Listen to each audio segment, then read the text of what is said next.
Another patient coming into the office and asking, "Doctor, but do I really have a lingual nerve injury?" Guys, to make a diagnosis, exams aren't always useful.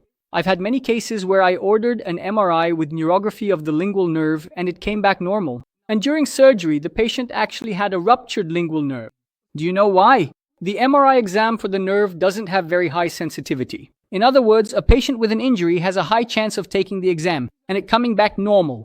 Oh, Dr. Thomas, so how am I supposed to find out if I really have a lingual nerve injury?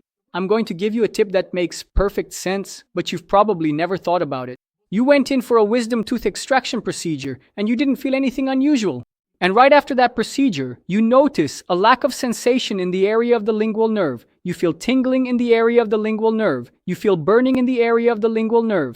When you wake up in the morning without moving your tongue, your symptoms are very mild, but as soon as you start talking and eating, the neuropathic pain symptoms begin. Do you really need an exam to tell you that you've had a lingual nerve injury? Well then, alright, so I believe I had an injury because I understand that my symptoms are consistent with the anatomical region of that nerve and they appeared right after a surgical procedure in the area where that nerve passes. But how do I know if I will get better or not?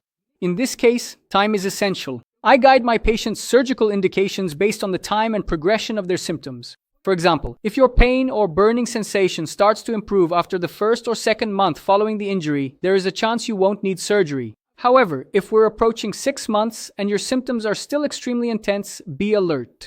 You probably had a more serious injury that will require a surgical approach. So, is the diagnosis and surgical indication for a lingual nerve injury clearer now? Did you notice that there are very few videos about this topic on the internet? If you want to know more about this kind of content, don't forget to help me out by liking this video and following our channel.